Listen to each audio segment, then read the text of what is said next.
Buonasera a tutti.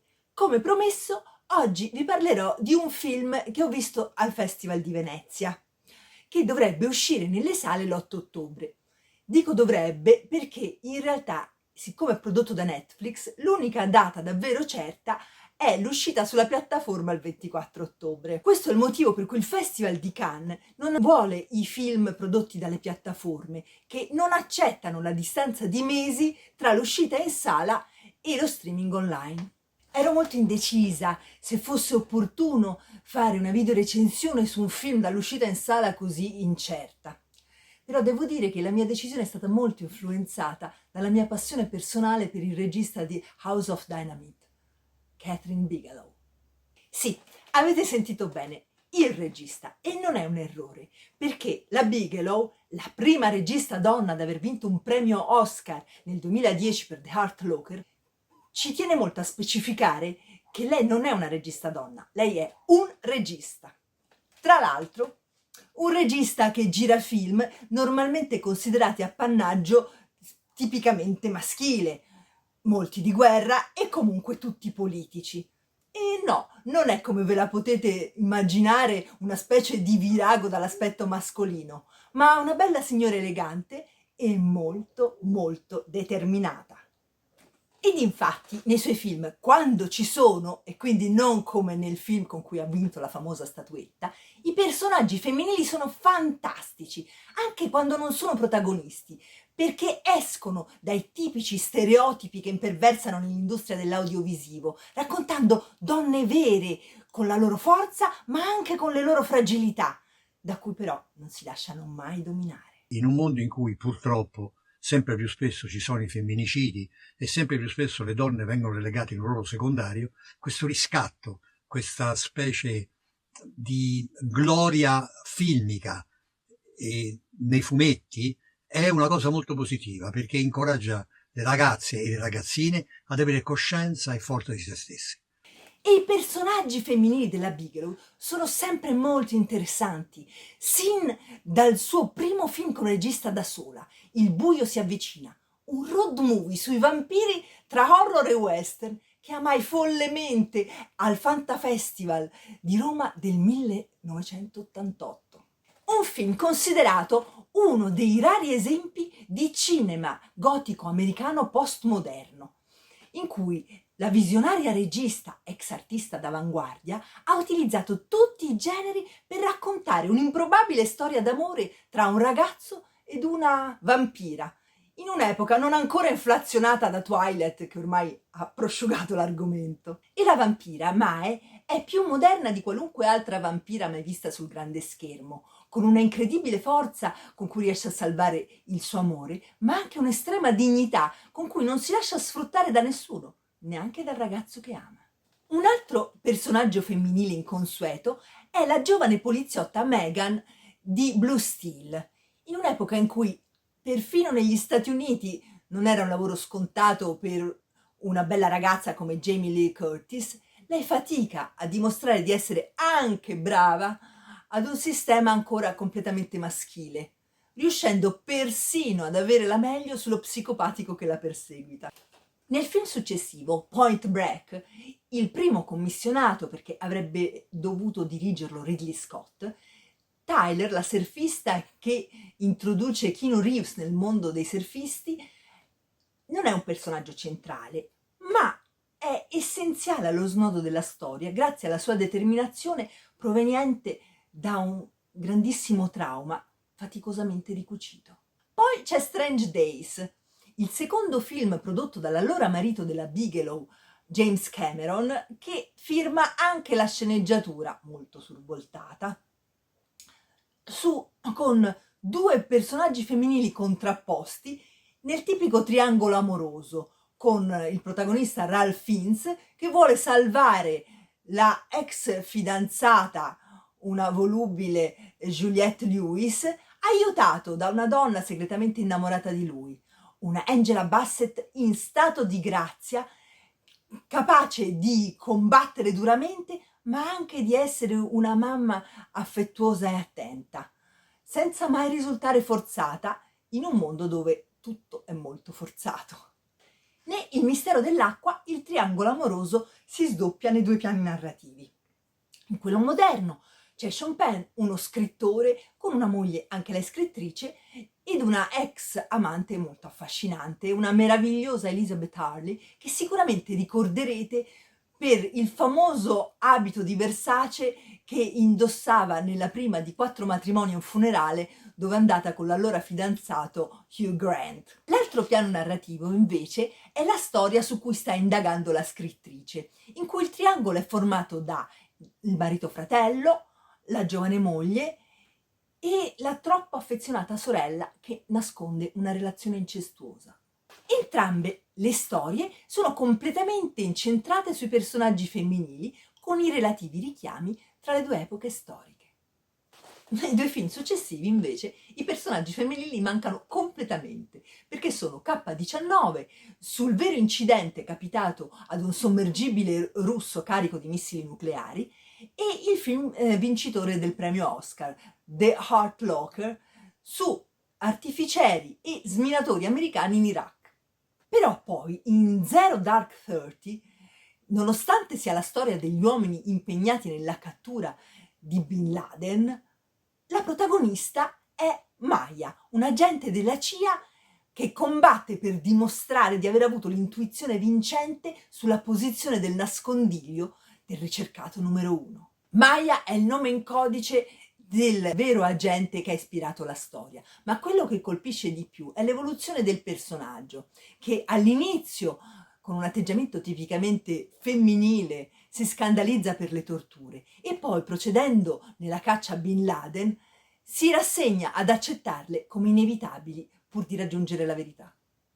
Detroit è la terza pellicola scritta da Mark Boal per la Bigelow e narra di un avvenimento realmente accaduto durante gli scontri con la comunità afroamericana nel 1967. E qui i personaggi femminili sono molto marginali, sono solo 2 ragazze bianche che si trovano tra le vittime della polizia violenta, decisa a zittire la protesta ad ogni costo. E questa carrellata dei personaggi femminili della Bigelow arriva a The House of Dynamite, dove una splendida Rebecca Ferguson, nota per il suo ruolo di Ilsa Faust in ben 3 Mission Impossible, è la protagonista della prima delle 3 parti in cui è diviso il film, capace di farci medesimare in un capitano che all'interno della Situation Room della Casa Bianca, senza perdere lucidità e senza lasciarsi distrarre dal pensiero del figlioletto e del marito ignari di quanto sta accadendo, deve affrontare la peggiore delle situazioni possibili. Non vi rivelo nulla che non sia già chiaro nei primi 5 minuti. Viene rilevato un missile di provenienza sconosciuta in arrivo su Chicago entro 19 minuti.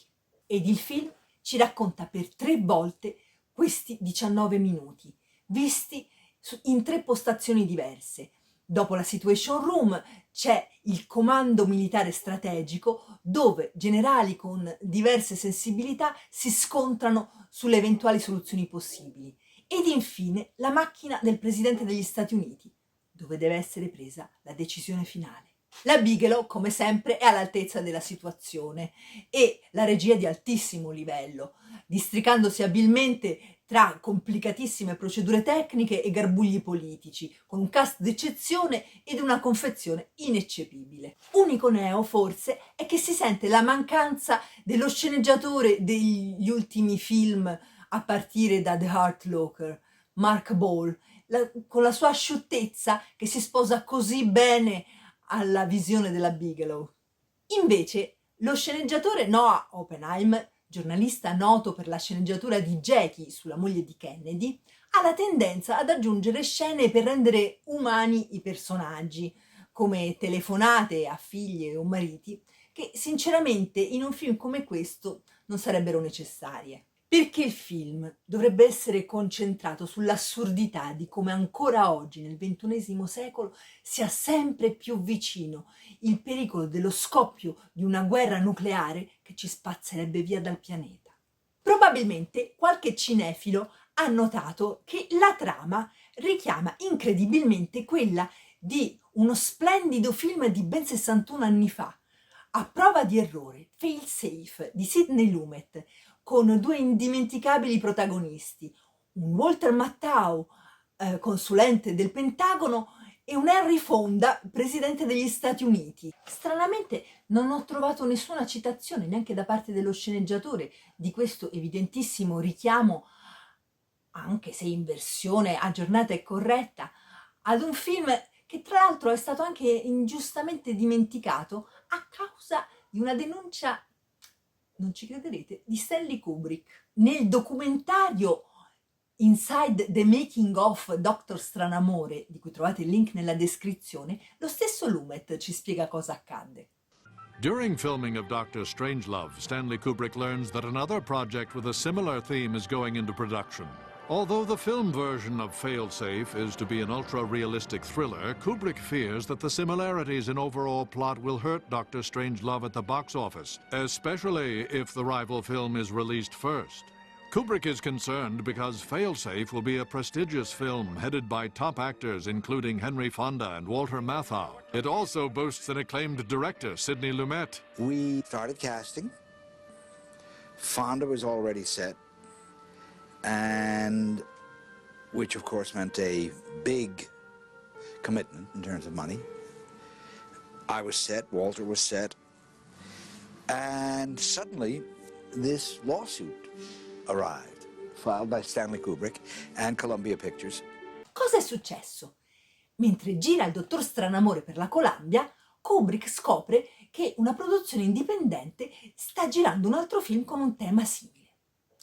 In realtà sono completamente diversi perché, come noi sappiamo, quello di Kubrick è una satira nera, mentre l'altro è un thriller politico. Ma Kubrick preferisce evitare che un film di un acclamato regista come Sidney Lumet, con attori di prim'ordine come Henry Fonda e Walter Matthau, esca prima del suo, e convince la Columbia a fare una causa per plagio, sostenendo che uno dei protagonisti del libro da cui è tratto A prova di errore sia copiato dal dottor Stranamore di Red Alert, da cui ha tratto la sceneggiatura del suo film.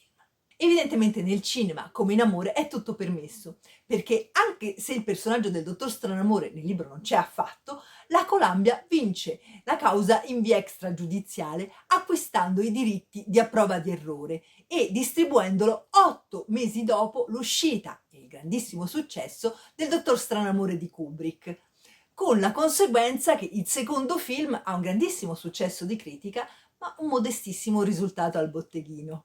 Roberto, comunque, adora entrambi i film, forse con una propensione all'ironia geniale di quello di Kubrick. Il film è notevole non solo per la sua storia, alla quale vi accennerò brevemente subito, ma anche per una particolarissima e incredibile interpretazione di Peter Sellers, che addirittura fa 3 personaggi. Un ufficiale di collegamento britannico che è in una base americana, e non a caso si chiama Mandrake, il presidente degli Stati Uniti e lo scienziato pazzo ex nazista che è appunto il dottor Stranamore, Strangelove. La vicenda si svolge fra questa base americana dove un generale chiamato Jack Ripper, quindi Jack lo squartatore praticamente, ha inviato senza la possibilità di ritorno 32 bombardieri B-53 americani diretti con la bomba atomica sulle basi russe per un fantasioso e delirante suo complotto comunista che vuole impossessarsi del mondo. E l'altra parte si svolge nella war room, nella stanza delle emergenze sotto la Casa Bianca, con il presidente degli Stati Uniti e tutti i generali.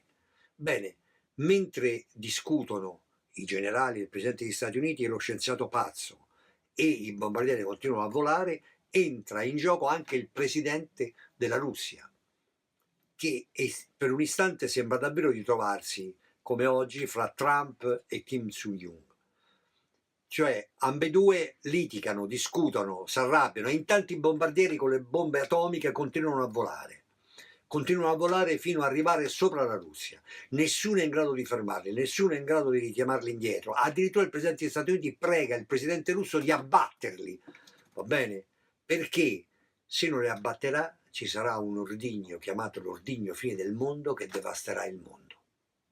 Non vi dico come va a finire, vi dico soltanto che sull'ultima scena c'è una deliziosa musica, che è una famosa canzone americana degli anni 40 e che è servita come, diciamo, leitmotiv durante la guerra per riempire di nostalgia il cuore dei soldati, che si chiama Un giorno ci rivedremo.